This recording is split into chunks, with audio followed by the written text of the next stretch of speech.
is Parag Tope, who is a US-based mechanical engineer. He's an analyst of history and contemporary culture, also a descendant of the legendary freedom fighter Tatya Tope, and is also the author of the book Operation Red Lotus, which is a discussion on the 1857 War of Independence, the first Indian War of Independence.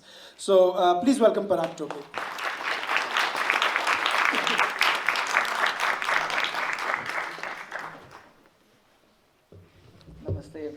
Namaskar, everyone. Thank you, Adit, for the introduction. Thank you, Vivek and Pallavi, for making this nimitta, for having this incredible discussion, and for starting a conversation which I think is much, much needed. Thank you, Surendraji, for sharing your thoughts.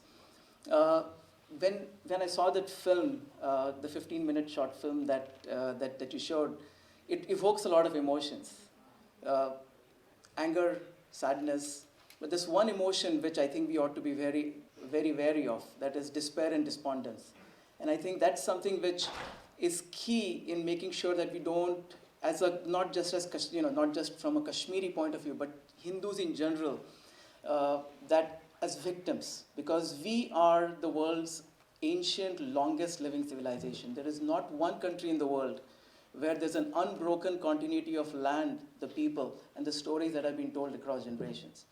So, and our ancestors must have done something right for us to be still here and still having this discussion. We have clearly suffered many setbacks, but each of the setbacks has always led to something positive. And late, sure, 30 years too late, but hopefully this is a start of something new. And hopefully this will unite us in a way that where other people and other areas of India which are going through something similar, we figure out a formula for doing something. What I'm going to try to do is try to look at something that we have learned from our past in terms of what can we do from the future. So one of the first things that comes to mind is how to look at, for example, when you make a resolve. Krishna told Arjun in the 18th Adhyaya that a resolve should not be tamasic, it should be sattvic. And what is the definition of a tamasic resolve? Yaya swapnam bhayam shokam vishadam madamevacha. So any resolve that is rooted on dreaming, fear, lamentation, despair, or conceit is tamasic. So in the documentary, Vivek mentioned we should make this negative energy into positive energy. And that's not something that we ought to look for. One of the topics for this talk is, what are the causes of genocide? So, Pallaviji mentioned about, that animals are potentially better than us as the world stands today. The way our ancestors classified this is, if animals represent Prakriti or nature, and then if human beings have the frontal lobe to do something called as to discriminate between Sat and Asat, Sat Asat Viveka Buddhi. We can use that to discriminate, and some would fall into Vikruti and some would fall into Sanskriti. So what you are observing, what would be the Vikruti that animals are not capable of doing. It is the Vikruti that our civilization can bring in terms of Sanskriti, and that would be the counterbalancing force that the world needs today. So, if you look at the causes of genocide, the land that we live on here, the Native Americans, what was the cause here? Simple theft. European invaders wanted their land and they did not want to share it with them. From 1800s, right from President Andrew Jackson until 1889, where the population of Native Americans dwindled from many millions to 200,000 people, the motto was that any good Indian is a dead Indian. And Indian, of course, means Native American. So that was the motto. It was simple theft. And unfortunately, they succeeded. And there is still, unfortunately, no recourse to that issue. Now, there are other causes to genocide as well. Sometimes it is very tactical, logistics in war. So, for example, in 1857, the whole planning of the war was a surprise, element of surprise. So right from the different kings getting together information to each other and to plan. So a large logistically planned war will reveal how the attacks are going to be. But to keep it under wraps, the logistical element of 1857 were to depend on the villagers for the supply lines.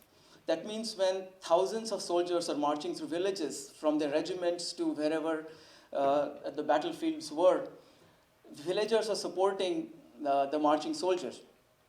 They were feeding the soldiers. So when the British recognized that the soldiers were dependent on the supply lines from the villagers, they started massacring the villagers. Every village in the Doab region between Ganga and Yamuna, people were slaughtered, particularly women and children. There wasn't a tree along the Ganga river where there wasn't a dead body hanging.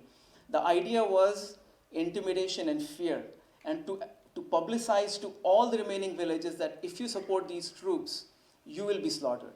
That was a tactic that the British used. That was the first phase of the war. But there was a counter-response that Tatya Tope did. Similar tactics were used by Churchill in 1942 to 1945. So when the invading army, Indian National Army, was coming towards Bengal, they cut off the supply of rice. Rice distribution was centralized. They cut off the supply of rice so that rural Bengal did not get any rice. That led to a massive famine. 4 to 5 million Bengalis died in that famine. And now if a village doesn't have any food to eat, neither will have any soldiers. So the invading army simply could not go past much beyond into Bengal, including today's Bangladesh. They used the same tactics in 1770s when, after taking over Delhi, Mahatma Shinde was opening a new front against the English in Bengal. At that point in time, in the 1770s, 10 million Bengalis starved to death. That's almost a third of Bengal's population at that time, which was about 30 million people. Third of Bengalis were starved to death. So it was a logistical fear, intimidation. Other examples of a genocide would be when Shivaji's fledgling kingdom was coming up and it had become a thorn on many of the Adil Shahi, Nizam Shahi, as well as the Mughals. Adil Shah sent Afzal Khan to end Shivaji's rise. So the march from the campaign from Bijapur to Pune, Shivaji was in the Ghats at that point in time, I think Rajgarh. So the idea was to draw Shivaji out of the Ghats because the Afzal Khan army's strength was in infantry and Shivaji's strength was guerrilla warfare. So to pull him out, Afzal Khan started butchering people along the way and destroying temples. In fact, the temple in Pandharpur was destroyed and many other temples were destroyed. The idea was to provoke Shivaji into leaving Rajgarh and come. Shivaji was patient. Although there were so many atrocities going on, Shivaji was patient, and you know how that thing ended. It ended with Afzal Khan getting killed. Patience eventually paid off. So there have been responses, and our responses have been different. So for example, the response to the brutality of the English in 1857, Tatya Tope changed the tactic. In the second phase of the war, we made Kalpi as the capital. We started purchasing food grain at higher than market values and created a fully functional supply column and used that to send armies fully loaded into the Doab area. And we were able to win back many of the territories that were lost in the first phase of the war. Why we lost the second phase and all, you can read, if you're interested in that part of history, you can read Operation Red Lotus. Now, in each of these things, there have always been sometimes delayed. So for example, all these temples that were destroyed, so Aurangzeb destroyed several temples, including the Kashi Vishwanath temple. But when the time came, several decades later, we rebuilt them. So Ahilyabai Holkar rebuilt the temple in Varanasi. Mahaji Shinde rebuilt the temples in Nasik or in Pandharpur. And in fact, entire communities in Varanasi or many parts of Uttar Pradesh, the tradition of the Vedic traditions were destroyed. So during Ahilya Holkar's time, Rigvedic students who could recite the Rigveda, they were imported from Satara. In fact, there was a school set up specifically to feed the traditions in Uttar Pradesh. So we have, even when people have been eliminated, have been destroyed, we have found new ways of recovering from that and bringing back traditions whenever it's possible. As an ancient civilization, patience has always been a virtue. Action or inaction, that's something which is always, that's always a debate. It starts with Arjun's dilemma right in the beginning. But even there is one particular story in Aranya Parva in Mahabharata where the Kauravas have done something to really provoke the Pandavas, and Bhim is all ready. He's all like impatient and he wants to respond right away. So Yudhishthir, the wise one, he tells him, Sumantrite, Suvikrante, Sukrute, Suvicharite, Siddhyantartha Mahabaho, Daivam Chatra Pradakshina. That means if you take a resolve, you make a resolve, if your action is founded on good thought, good intent, good planning, and good consultation, even Daivaha, that means luck, even Daiva will do pradakshina around your intent, around your action.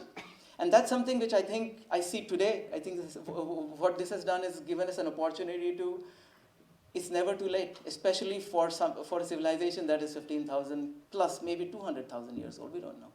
Something like that. Thank you very much. Thank you so much.